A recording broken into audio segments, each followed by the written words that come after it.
নমস্কার। আপনারা শুনছেন আমার গল্প পাঠের আসর শাল্টুদার গপ্প। শাল্টুদার গপ্পতে আপনারা শুনছেন শৈলজানন্দ মুখোপাধ্যায়ের লেখা গল্প ভুতুড়ে খাদ। আজ শোনাব এই গল্পের দ্বিতীয় তথা শেষ পর্ব। প্রথম পর্বের গল্প ঠিক যেখানে শেষ করেছিলাম সেখান থেকেই শুরু করছি আজকে দ্বিতীয় তথা শেষ পর্বের গল্প। শুনতে থাকুন আজকের গল্প ভুতুড়ে খাদ। কোন দিক দিয়ে কেমন করে কতক্ষণ চলেছি কিছুই আমার মনে নেই।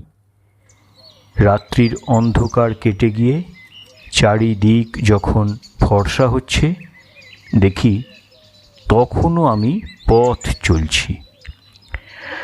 শরীরে তখন আমার আর শক্তি নেই, পায়ে জোর নেই, নিতান্ত কেমন যেন মরিনি বলেই বেঁচে আছি এমনই আমার মনে হতে লাগলো। দূরে কতকগুলো লোক আসছে দেখে সেইখানে সেই পথের ধারেই আমি বসে পড়লাম। কিন্তু কাউকে যে আর বিশ্বাস হয় না, এরাও ভূত নয় তো।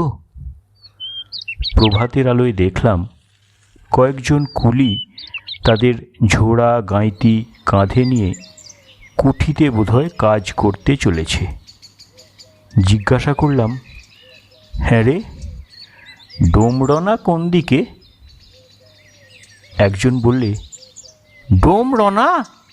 সে হিথা কোথা বাবু, সে তো অনেক দূর। ওই যে চিমনি দেখছিস, ওইখানে। সর্বনাশ! উঠে দাঁড়ালাম। প্রায় 3 মাইল হেঁটে একেবারে ক্লান্ত পরিশ্রান্ত আধমরা হয়ে বাসায় যখন ফিরলাম দেখি বাড়িতে তখন কান্নাকাটি পড়ে গেছে। মেয়ে, ছেলে, এমনকি চাকরটা পর্যন্ত সারা রাত্রি ঘুমোয়নি। অপরিচিত জায়গা, কাকেই বা কি বলবে। ভগবানের উপর নির্ভর করে সবাই তখন হাঁ করে পথের পানে চেয়ে বসে আছে।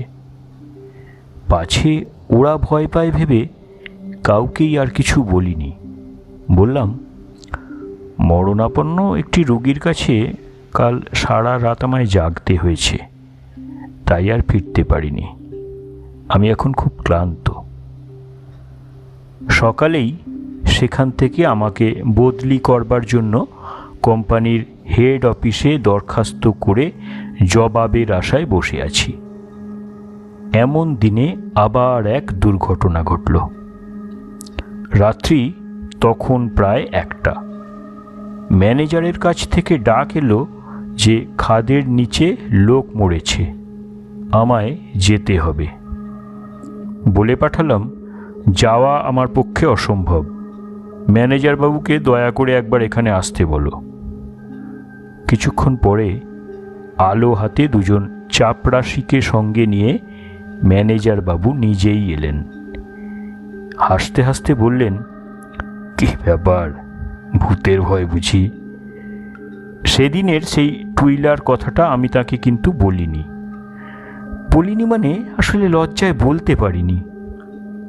তাই বললাম, না না, তা নয়, কিন্তু একটা প্রশ্ন, আচ্ছা এখানে তো খাদের নিচে রাত্রে কেউ কাজ করে না, তাহলে লোকটা মরল কেমন করে? ম্যানেজার বললেন, আসলে কিছু কয়লার দরকার ছিল বুঝলেন, তাই ডবল মজুরি দিয়ে মদ খাইয়ে নামিয়েছিলাম আর কি। পুলিশে খবর পাঠিয়েছি, তার আগে চলুন একবার আমাদের দেখে আসতে হবে গিয়ে। অনেক লোকজন সঙ্গে নিয়েও ভয়ে ভয়ে খাদে গিয়ে নামলাম। কিন্তু অবাক কাণ্ড, কয়লা কাটা হচ্ছিল 7 নম্বর কাঁথির মুখে। সেইখানেই কয়লার চাবড়া মাথায় পড়ে লোকটা মরেছে। মরবার পর মৃতদেহ সেইখানেই ফেলে রেখে লোকজন উপরে উঠে এসেছিল। ফিরে এসে দেখা গেল মৃতদেহ সেখানে নেই। মাল কাটার সর্দারকে সঙ্গে নিয়ে প্রচুর আলো এবং লোকজনের সঙ্গে আমরা মৃতদেহের সন্ধান করতে লাগলাম। প্রায় ঘণ্টাখানেক খোঁজাখুঁজির পর দেখা গেল তার সেই রক্তাক্ত মৃতদেহ পড়ে আছে প্রকাণ্ড একটা গোফের মাঝখানে। সেখানে যাওয়ার কোনো সম্ভাবনাই নেই। মৃতদেহটাকে সেখান থেকে টেনে আবার সেই 7 নম্বর কাঁথির কাছেই রেখে দিয়ে আমরা সবাই ওপরে উঠে এলাম। পুলিশ না আসা পর্যন্ত মৃতদেহ ওপরে তুলবার উপায় নেই। অথচ প্রচুর পুরস্কারের লোভেও কেউ সেখানে মরা আগলে পড়ে থাকতে রাজি হলো না। ম্যানেজার বাবু নিজে আমায় বাসায় পৌঁছে দিয়ে গেলেন। পুলিশ এলে আবার আমাদের খাদে নামতে হবে। রাত্রি তখন কত ঠিক মনে নেই। পুলিশ এসেছে। আবার আমরা খাদের নিচে গেলাম।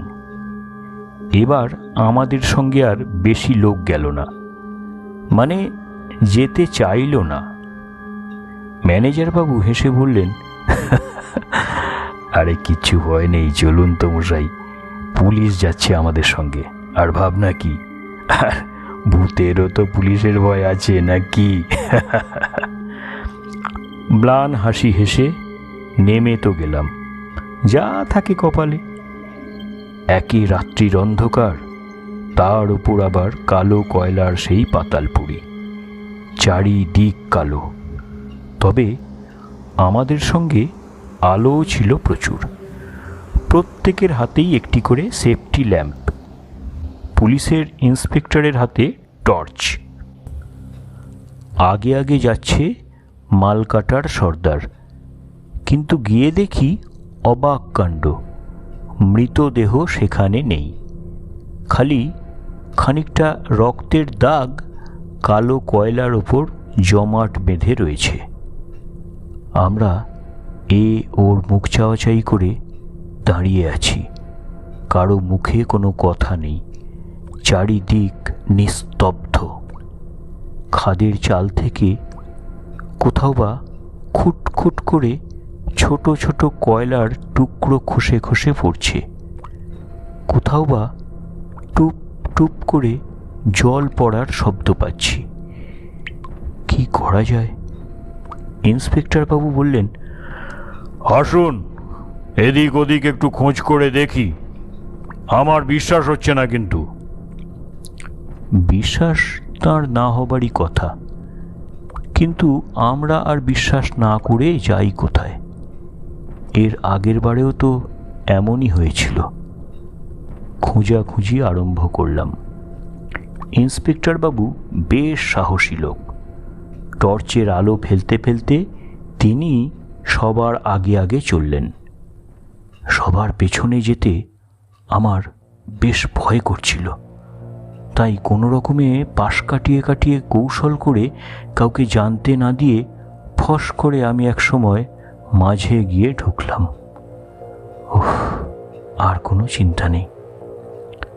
খোঁজার আর অন্ত রইল না, কিন্তু লাশ আর পাওয়া যায় না। খুব ছোট একটা সুড়ঙ্গের ভিতর দিয়ে চলেছি আমরা। হঠাৎ একটা বিকট চিৎকার।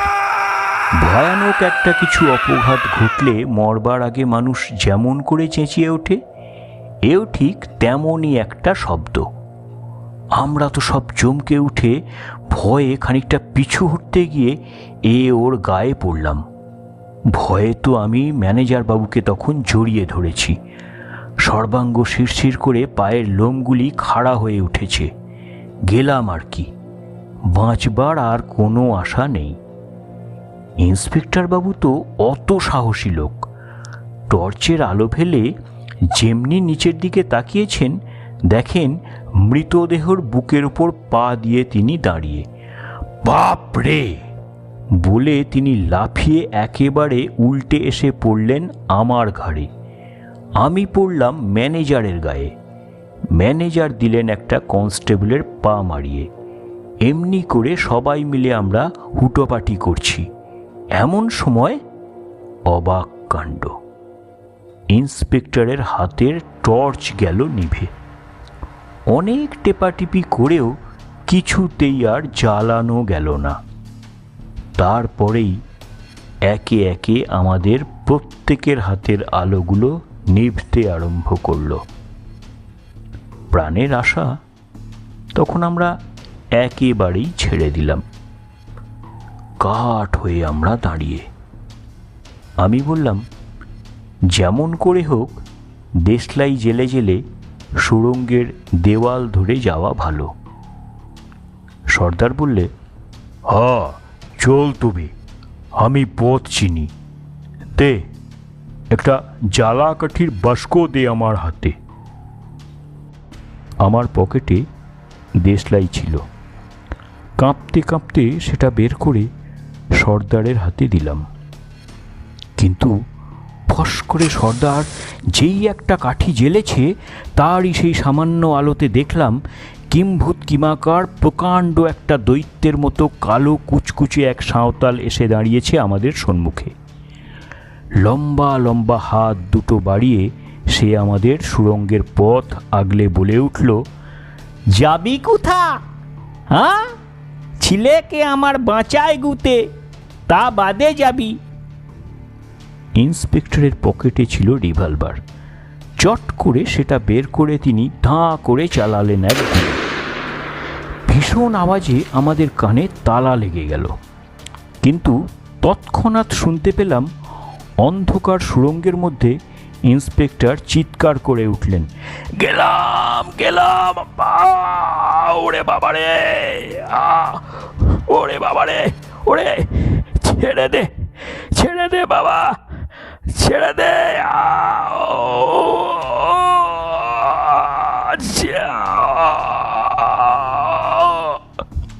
ভূতে মানুষে মারামারি। ইন্সপেক্টরের গোঙানির আওয়াজ আমরা শুনতে পাচ্ছি। মনে হচ্ছে যেন তাকে আমাদের কাছ থেকে খানিক দূরে নিয়ে গিয়ে ফেলেছে। ঝটপট ঝটপট করতে করতে সব থেমে গেল। শুনলাম সাঁওতালটা বলছে, গুলি চালায়, গুলি চালাবি আর? হ্যাঁ চালা, চালা দেখি কেমন মরদ। ছেলেটাকে আমার বাঁচাতে পারে না, আবার গুলি চালায়।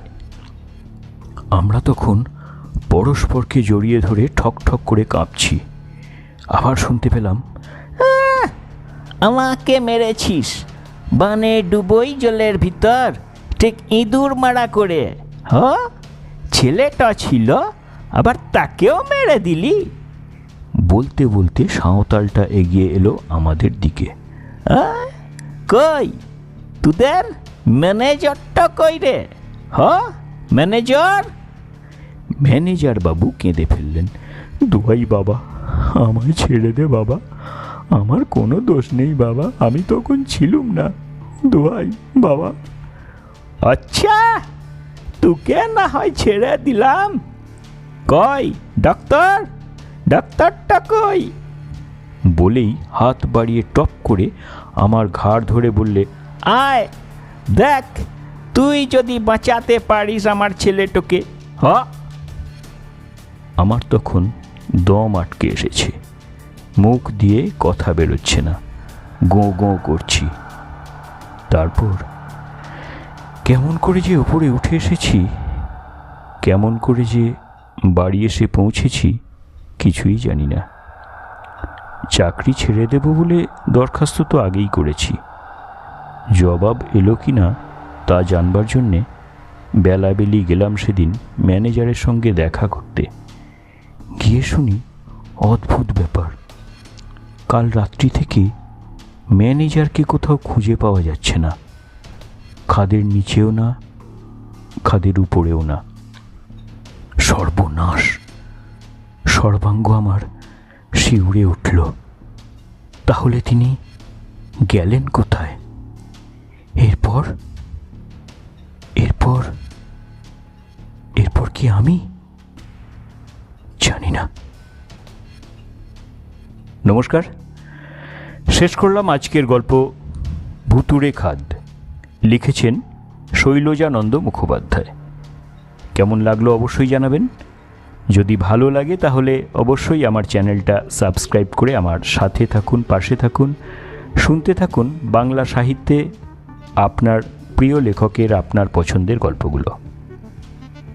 সবাই খুব ভালো থাকুন, সুস্থ থাকুন, আনন্দে থাকুন, আর শুনতে থাকুন শাল্টুদার গপ্প। নমস্কার, ধন্যবাদ।